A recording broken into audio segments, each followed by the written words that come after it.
N'hésitez pas à liker et si vous êtes nouveau, n'oubliez pas de vous abonner à ma chaîne et d'activer la notification pour ne rater aucune de nos prochaines vidéos.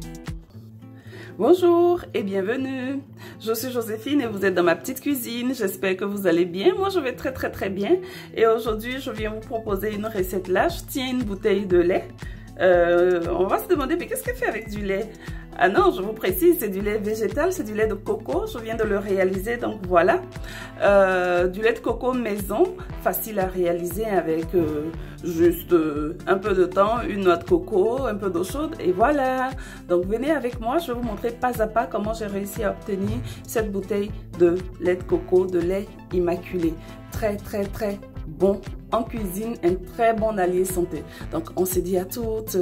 Voilà, pour réaliser notre lait de coco, j'aurai besoin d'une noix de coco moyenne et de 450 ml d'eau que je vais chauffer tout à l'heure parce qu'on aura besoin d'eau chaude.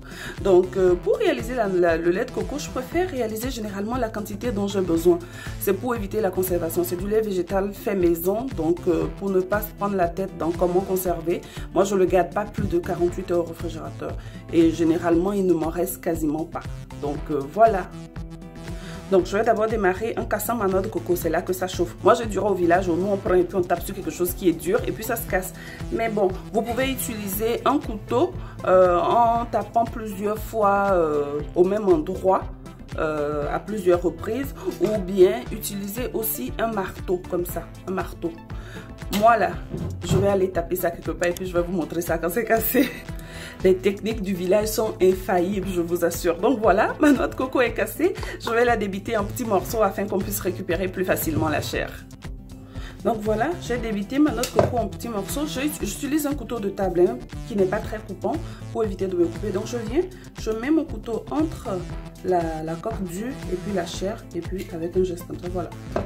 Donc c'est assez facile, ça part tout seul, quasiment. Hein. Donc vous prenez votre couteau, ouais, délicatement, faites attention vos doigts. Et voilà, donc je vais finir de détacher ma chair de noix de coco et puis je vous reviens. Voilà. Voici nos noix de coco détachées de leur coque. Donc à cette étape déjà, si vous souhaitez réaliser du lait de coco ou de l'huile de coco, vous pouvez déjà commencer par râper ou passer au blender pour faire votre lait de coco. Moi, j'utilise mon lait de coco pour la cuisine et la pâtisserie généralement. Donc je vais me débarrasser de cette pellicule-là, celle-là. Donc je vais venir peler ma noix de coco. Vous pouvez utiliser un économe si vous êtes habile de vos mains. Mais vous-même vous connaissez Joséphine et la main gauche. Moi je vais utiliser un couteau. Je vais encore les découper en plus petits morceaux. Utiliser un couteau et puis peler. Je vous montre. Donc voilà, à l'aide de mon couteau comme ça, je vais venir couper ma noix de coco comme ça. Je prends un bout qui tient dans la main. Je le pose de façon ferme. Et puis avec mon couteau, je viens juste passer sur la pellicule et puis je l'enlève. Voilà, comme ça j'aurai un lait de coco très blanc, très immaculé, qui est, je trouve, plus beau. Sinon, vous pouvez le faire avec. Moi, je le fais toujours sans. Donc voilà. Et de toute façon, je ne réalise pas de grande quantité, donc ça ne me prend pas plus de temps que ça pour peler ma noix de coco. Voilà, je finis de peler et puis je vous reviens. Donc voilà ma noix de coco pelée, vous voyez comment c'est mignon, c'est très beau, c'est très bon et c'est très blanc plutôt, c'est tout immaculé. Donc voilà, je vais venir la débiter en petits morceaux pour pouvoir passer au blender. Mais avant je vous montre ceci, ça c'est la pelure. Ce que je fais, je ne jette rien. Moi ma cuisine c'est quasiment zéro gâchis. Donc je vais la mettre au congélateur et puis quand je vais vouloir réaliser une sucrerie, du coco râpé ou une autre friandise à base de coco, je vais utiliser cette base là avec de la noix de coco en plus et puis je vais râper ou hacher et puis ça va me faire de la noix de coco râpée. Voilà. Donc à cette étape vous pouvez décider de hacher votre coco, de râper, pas hacher, de râper votre noix de coco hein. Mais vu que moi je vais le faire au blender, donc je vais venir encore découper comme ça et puis on va pouvoir passer au blender. Voilà, donc je finis de découper. Donc voilà, j'ai découpé ma noix de coco, je l'ai mise dans le blender. Là, je viens ajouter mon eau que j'ai chauffée. J'ajoute une moitié d'abord pour pouvoir écraser, faciliter le travail du blender. Et l'autre moitié va me servir pendant que je serai en train de filtrer. C'est parti!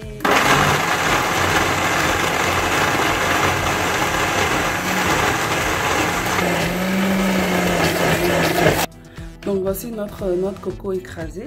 Je vais passer en mode filtrage. Vous voyez la belle couleur blanche. Donc je vais le faire en 2 fois. Moi je passe en 2 fois. Je vais le passer une première fois avec ma petite passette comme ça. Et puis la seconde fois je vais le faire avec un petit voile pour que s'il y a des débris, que rien ne passe. Que rien ne passe, que notre lait de coco soit... Regardez déjà. Donc voilà. Donc là je rajoute la moitié de l'eau que j'avais réservée. Histoire de faire un deuxième tour de passette. Voici, je vais dire quoi, de la noix de coco râpée. Je ne jette toujours pas. Hein. Je vais la sécher au soleil entre 24 et 48 heures quelquefois. Et quand ça sera sec, je vais l'utiliser dans mon riz au lait, dans des gâteaux. Donc rien, tout est bon dans la noix de coco. Donc voilà. Donc ici, voici le premier tour de passette de notre lait de coco. Je vais le filtrer une seconde fois au voile pour enlever les derniers résidus dans le lait de coco. Donc voilà, j'ai posé un saladier, j'ai mis mon petit voile dessus et puis je viens comme ça filtrer. Généralement, il n'y a pas grand chose, hein, mais bon, ça laisse toujours quelque chose qu'on arrive à retirer. Et voilà, c'est fait. Notre lait de coco est prêt. Donc voici réalisé notre lait de coco. Hein.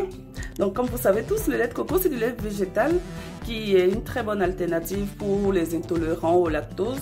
Et puis aussi il est plein de saveurs. Il est idéal pour des recettes autant sucrées que salées. Donc en pâtisserie comme en cuisine. Il est riche en fer, en magnésium, en phosphore. C'est un infectieux, je veux dire. Oui. Idéal pour la peau aussi. Il est très utilisé dans la cosmétique. Donc voilà. Donc voici réalisé notre lait de coco. J'espère que vous avez aimé partager le moment avec moi. Likez si vous avez aimé. Surtout n'hésitez pas à vous abonner, à activer la notification pour ne rater aucune des recettes de la petite cuisine de Joséphine. Sur ce, je vous souhaite une très très bonne journée et à très bientôt dans la petite cuisine de Joséphine. Au revoir et prenez soin de vous.